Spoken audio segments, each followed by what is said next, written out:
I want to talk this time about a few interesting episodes in my life as a human rights worker. Um, I finished the world tour in 1988, um, roughly in September. So at my office, my secretary, who's French, Claude Iskov, she would receive these calls from Turkey, Istanbul, who kept saying, "We want to be the last concert on the world tour." And the world tour is not over, they'd say. And and she, I think, had Turkish grandparents. Anyway, she was familiar with Turkish and helped them.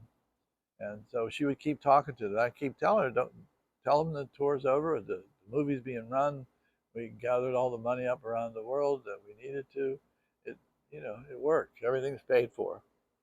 It's over." And they kept calling, kept calling.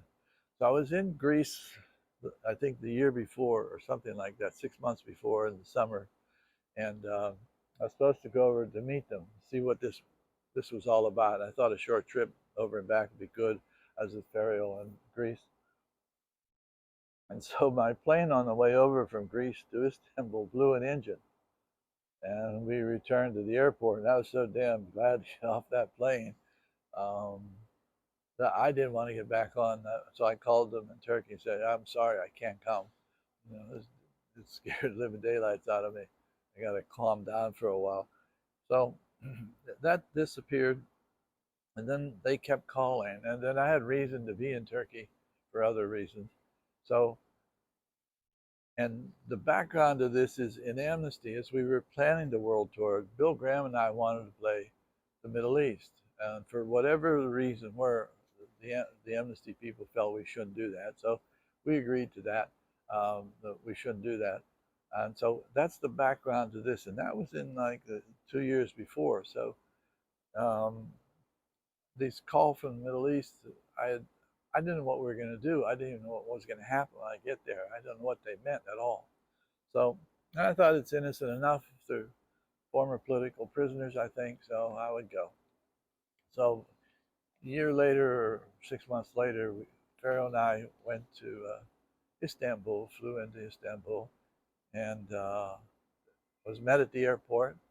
Uh, and I said to Pharaoh, when I go through customs, if they grab me, I don't want to end up in a Turkish prison for a while. So go back to the United States, just turn around and go back, organize some of my friends to get me out of the jail. Because I didn't know what the Turks were going to do. But when I got there, I said, "Oh, you're Healey." "Yeah, I'm Healey." And I got scared for a moment. And then she said, "Oh, come with me, come with me." And it was a pleasant um, request, so I knew it was going to be fine. So I walked into a big room. It was filled with cameras. It was like a massive press conference with all kind of journalists. And in the corner standing a bunch of folk, maybe 10 or 12 of them. I walk in, "Does anybody, look into the corner, the 12, does anybody speak English?" "Oh, yeah, one of us." "Oh, good, good." I said, "What are we doing?" "Well, we're doing a concert, you know." I said, "Well, how are we going to promote it?" She said, "We got these big signs for the central part of Turkey. You just put those up. You'll put up 6 of those or something like that." She said, "Yeah, that's what we'll do, because the traffic goes around there and it's a well-known spot. If something goes up there, other people do it." "Okay." So I said, "Who are we really? Who are you?" He said, "Well, we're all political prisoners and former torture victims." I said, "Oh, I'm representing you." This motivated me. I was like, "Whoa, this lit me up. Wow, what a great group of people." So I go back and I start raging against, human rights abuses in the Middle East. So I get in the car, we're all smoking like crazy. Oh, I almost died in that. It was terrible. It was such smoke. It's overwhelming. Everybody's smoking. 6 people in the car, all everybody smoking. Oh, it was amazing. And it was cold. So they drop us at the Hilton, and opposite the Hilton was the arena. I don't know, the arena held 5,000 or 3,000. I don't really know. But anyway, that's where we were going to play. So it actually was so astounding. I go over around 4 in the afternoon to this arena, walk over from the Hilton Hotel, kind of a park in between or something like that. and it's completely covered with people on the outside. I thought, oh darn, they didn't open the gates yet. So I get myself in there as the producer, and I said, well, we're already filled.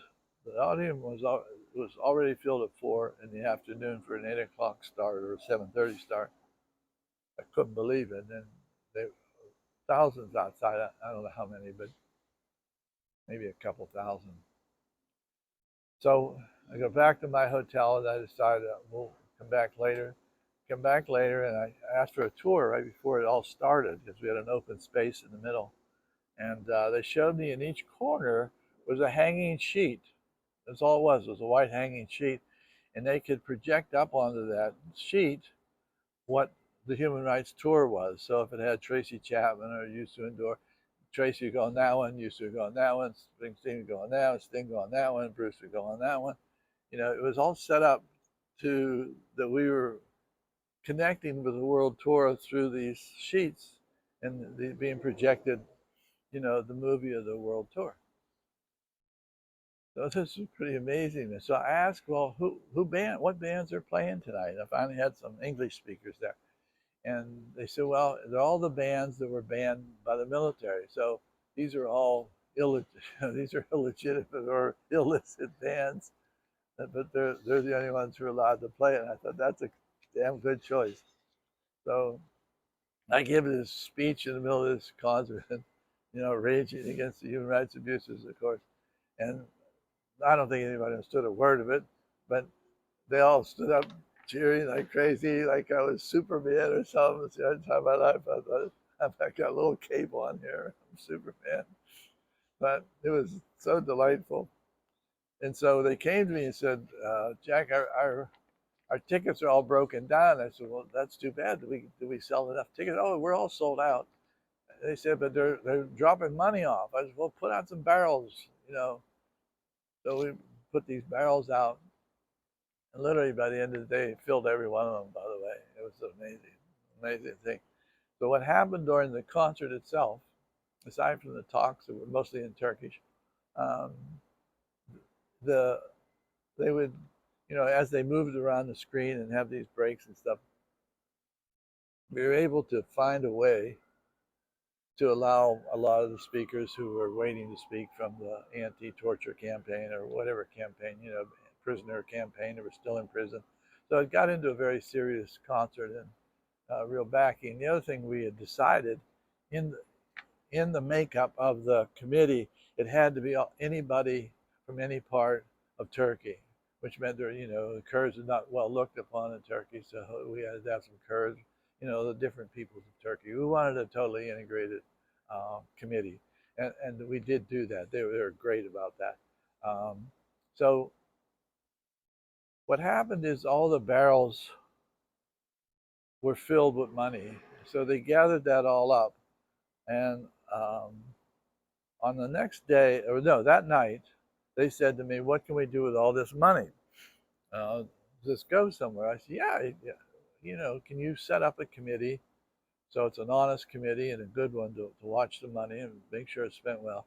But then I want you to give that money away to the former prisoners of conscience, to the torture victims, to the people whose families, husbands are in their jail, they got no income. I want you to support all those people. Find them. Can we find them?" She said, "That's us." I said, "Well, set up a good committee so there's criteria and give away all that money." You aren't taking any with you? I said, "No, no, no, not me." So what those lovely Turks did is took me to a store to look at rugs. I didn't know why I'm looking at rugs, but there was one little one. It's about this big. It's in my living room. It's silk and it's beautiful. It's a beautiful little rug. Beautiful. So they bought me that. Pharaoh and I got on the plane. We didn't know who they were. One spoke English at the end. And it was the last concert of the world tour. I mean, it actually was. Their spirit, their hearts were with us. They were in support of us. They showed our artists legitimately, you know. And the next day on my way out, I saw the newspapers in the Turkish airport, and we were in the front page of every newspaper in the country. So I think actually the world tour did finish in Istanbul, Turkey. So next time you see it, it is Argentina, Buenos Aires, but it really, in spirit, it really comes. It's Istanbul, Turkey. Thanks.